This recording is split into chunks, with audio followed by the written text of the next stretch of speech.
President Trump has taken unprecedented steps to support Israel, including recognizing Jerusalem as Israel's capital and moving the U.S. Embassy here.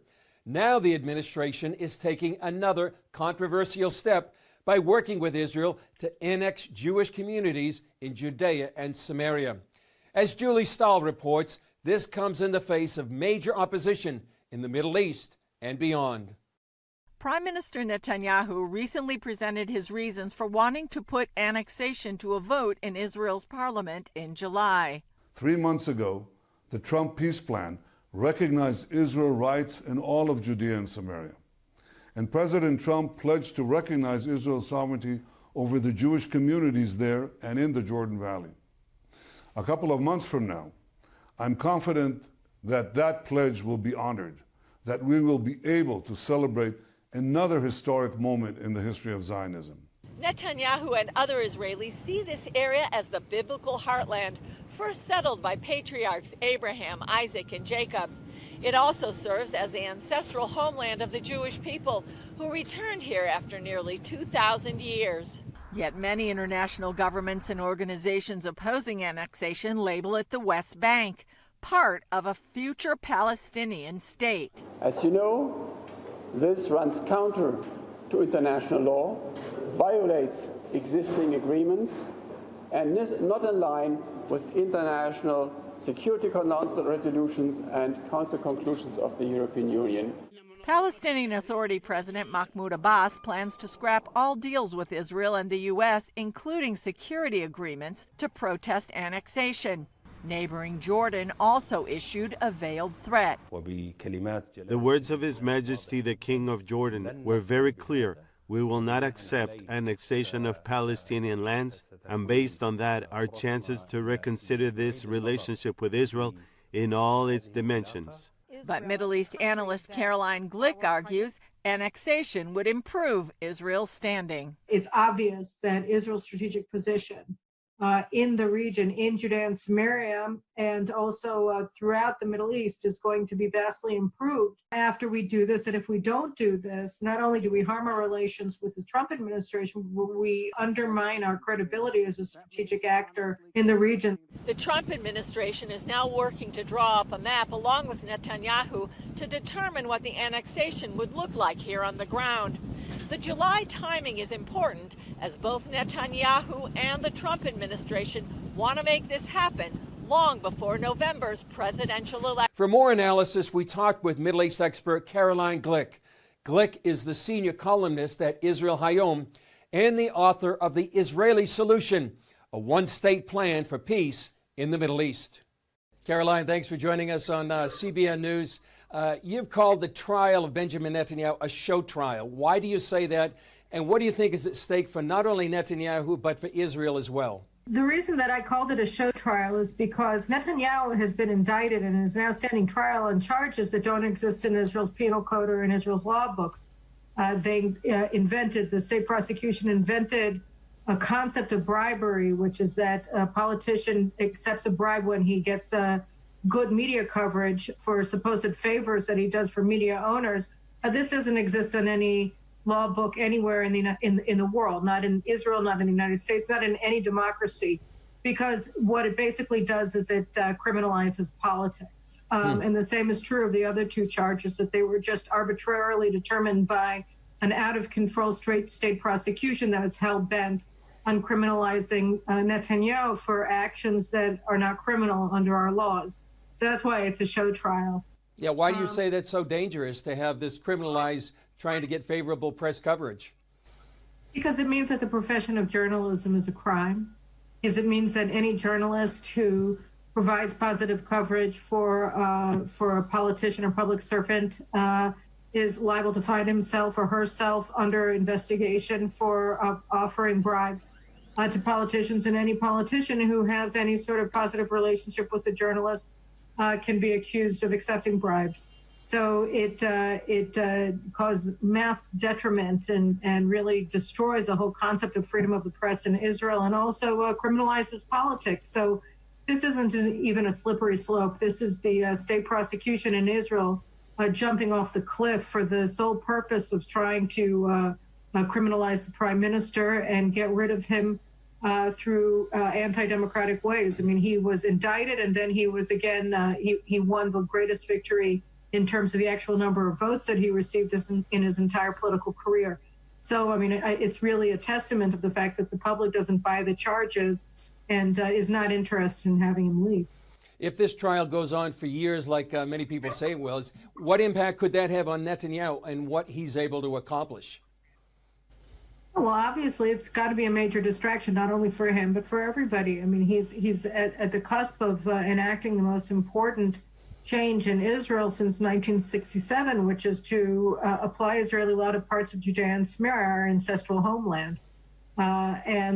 So, you know, this happening at the same time that he's standing trial for imaginary charges is a very big problem, and it'll go on and go forward so long as this legal charade continues. You know, one of the main things that you just mentioned about annexation between blue and white and Likud, between Gantz and Netanyahu, was the ability to vote on annexation. What are your thoughts on that plan right now? Oh, I think it'll go forward. I think it has to go forward. I mean, look, you know, Netanyahu made the implementation of the sovereignty aspects of the Trump peace plan a condition for signing the deal to build a coalition with the left-leaning blue and white parties, that they're obligated to enable this to go forward on July 1st. So I think that this is going to happen. This is the central goal of his fifth term in office as far as Prime Minister Netanyahu is concerned. He has the full backing of the Trump administration for this. And so I think it's going to happen. Yeah, you've spoken favorably about the Trump peace plan, but there are leaders out there in Judea and Samaria that are opposed to it. Do you share some of their concerns? I think that there are problems with the map. I think it's important for our leaders to have a conversation with the Trump administration and see about improving the map, the conceptual map that was put forward by the Americans in January. I don't see any reason why they shouldn't. I mean, it's talking about, you know, maximum something like 1.5% of the territory of Judea and Samaria. So this isn't going to, you know, this isn't going to change the scales one way or another. And I think it's important, but I think that we mustn't let the perfect be the enemy of the good here. Jordan's King Abdullah has implied that he might abrogate the peace treaty. Palestinian President Mahmoud Abbas has said he's going to abrogate deals with the U.S. and Israel and maybe security arrangements. The EU obviously is against this. What do you think about all these threats by Jordan, the PA, the EU, and others if annexation does take place? Well, first of all, Jordan is putting out very mixed messages because King Abdullah is telling the Europeans that he's opposed to it and that he's going to oppose it. He's telling the Americans and the Israelis that that isn't true. The same, of course, with the Saudis, who already announced in January that they approved of the deal. The UAE sent representatives to the White House for the unveiling of the plan by President Trump. So I don't think that we're expecting any major problems with the regional governments, including Abdullah. Well, Caroline, thanks for joining us on CBN News. I always appreciate your insight and expertise. Thank you. I always appreciate talking. It's the 53rd anniversary of the unification of the city of Jerusalem, according to the Gregorian calendar. Back then, in June 1967, an outnumbered Israel faced a war on every front. But in just 6 days, Israel had defeated the combined armies of Egypt, Jordan, and Syria, and regained the Temple Mount in Jerusalem, the Golan Heights, and biblical Judea and Samaria. As we mentioned earlier, Prime Minister Netanyahu is planning to annex some of that land, as granted by President Trump's peace plan. Here's a story from our virtual Israel tour about what happened in Judea and Samaria after the Six-Day War. Much of the world calls the playgrounds these children enjoy an obstacle to peace. That's because they're in Judea and Samaria, otherwise known as the West Bank. Are we witnessing prophecy unfolding right now after the 1967 war? Absolutely. It says that the sound of children playing in the streets will be heard once again. So you hear it, you see it. I spoke with former Shiloh Mayor David Rubin in Shiloh, overlooking the road of the patriarchs, the highway Abraham, Isaac, and Jacob would have traveled on. Rubin told me the Six-Day War was pivotal in Israel's history. It opened the door for Jewish people to redeem the biblical heartland after 2,000 years in exile.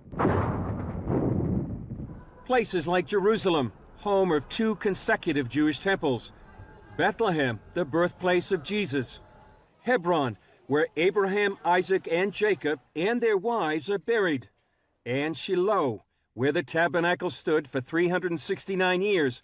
They all came back into Israeli hands. So you see 67, the Six-Day War, just like a pivot, a prophetic pivot in time and history? Oh, clearly, clearly. It says in the book of Ezekiel, the dry bones being put back together again. Israel was being put back together again as a nation. If we don't have a right to Shiloh, we don't have a right to Shechem, and we don't have a right to Bethel and Jericho, we definitely don't have a right to Tel Aviv. But not everyone saw the opportunity. It took until 1978 for Shiloh to be established, just above the site where the tabernacle had rested. There were Israelis who were coming here trying to set up tents on the lower hills of Shiloh, and the Israeli prime minister, who was looking over his shoulder at the American president, kept sending in the army to chase them away. Just months after the Six-Day War, Israelis established the first Jewish community in Judea, about 35 miles south of Shiloh at Kfar Etzion. Jews lived there before Israel's independence war in 1948 and were either evacuated or massacred by the Jordanians. When this group of orphans of those who were murdered notified the Israeli government that if you don't give us the permit, we will go on without a permit. The government really couldn't stand up against orphans of those who were murdered. And so Kfar Etzion was established. Rabbi Eliezer Waldman was one of those who helped establish the next community in ancient Hebron. There was always a Jewish community in Hebron, even during the 2,000 years of exile, until 1929, when the Arabs massacred the Jewish community here. A small group of families rented a hotel in Hebron for the Passover Seder. Essentially, they never left. And I believe then almost the entire population of Israel was with us. Even more than a half a year after the Six-Day War, the spirits were high among almost the entire population. Thousands of Israeli pilgrims enter the old city of Jerusalem for solemn religious ceremonies. All of the media was with us. Yeah, I even remember headlines, passages of the prophets hovering in the air. After 50 years, some 430,000 Israelis live in more than 200 communities in Judea and Samaria. The number jumps to 750,000 if Eastern Jerusalem neighborhoods are included. The growth here has been so tremendous, and as we've gotten through those 50 years after the Six-Day War and we're looking to the future, so we have this vision of a booming Shiloh once again. 50 years ago, what would this place have looked like? Barren desert. There was nothing. It was just hills of weeds and thorns. This road will lead to a new school for the growing population. There are 8,000 residents in the Shiloh Township. More than 2,000 of them are children who study here in Shiloh. We learned that when Israel is not in the land, that the land lays barren. The land doesn't give its fruit. And now the land of Israel is giving of its fruit because Israel is back. And the most important fruit is what you see right here, all these children here.